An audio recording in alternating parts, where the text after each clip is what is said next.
Yang pertama, menurut Erwin Parengkuan, teman-teman sekalian, ya, Erwin Parengkuan ini adalah seorang praktisi komunikasi, dia CEO dari Talkin, ya. Dia baru saja meluncurkan buku yang terakhirnya tentang bagaimana menganalitik kepribadian, ya, dan kemudian bisa menavigasi kepribadian orang lain juga. Itu buku yang menarik sekali.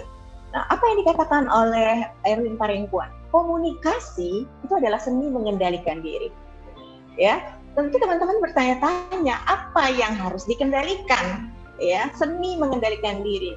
Maksudnya gini loh, coba sadar nggak sih, kalau kita lagi ngobrol, kadang-kadang tuh kita maunya motong pembicaraan orang, gitu ya. Gue udah sering denger, gitu ya. Padahal teman kamu lagi cerita.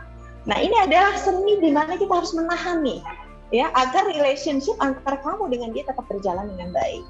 Sama juga kalau dalam dunia rumah tangga. Kalau nggak ada yang saling mengendalikan diri antara si suami dengan si istri, ya kan cepat bubar, gitu ya. Jadi seni mengendalikan diri untuk membangun dan menjaga sebuah hubungan yang tentu saja dikatakan oleh Erwin Parengkuan ada awareness di sana, kesadaran penuh.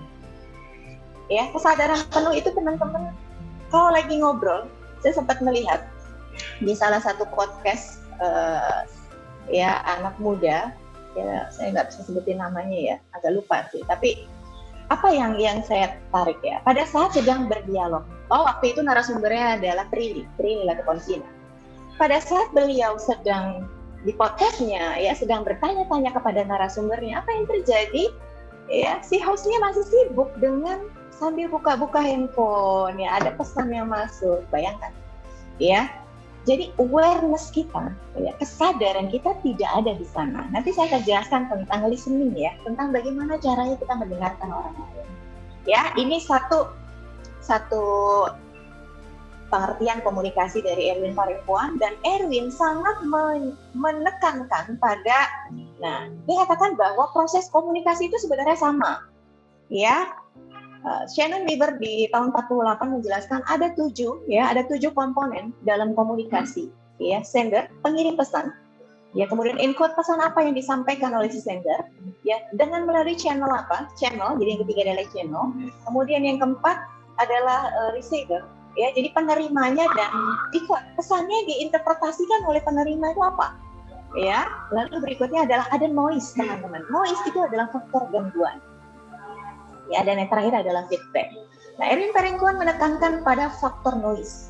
Yang dimaksud dengan noise, teman-teman sekalian, adalah ketika komunikasi yang terjadi itu ada gangguan, di mana ada dua penyebabnya, faktor internal dan faktor eksternal. Faktor internal terkait dengan sosok pembicara, penyampai pesan, dan ya si penerima pesan, ya, sedangkan faktor eksternal ada di luar kendali dari keduanya.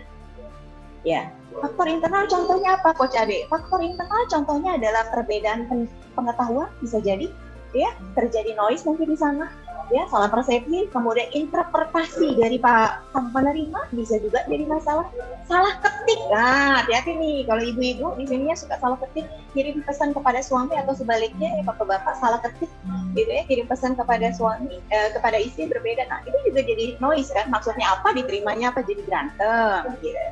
Ya, jadi faktor internal. Kalau eksternal itu sesuatu yang kita nggak bisa kendalikan. Contoh, misalkan lagi sedang ada kelas, ya, di webinar ada suara-suara yang bising, gitu. Atau lagi misalkan kirim email, ya, itu kan masih bagian dalam komunikasi, ternyata emailnya hilang atau tidak, atau suratnya dikirim hilang atau tidak tersimpan dengan baik. Nah, itu noise, teman-teman. Jadi Erwin Parengkuan mengatakan bahwa seni mengendalikan diri. Ya, jadi kalau mau hubungannya baik, tahan-tahan. Kalau temannya tetap ingin menjadi teman Anda, apalagi sampai Anda mendapatkan crush, gitu ya, dijaga.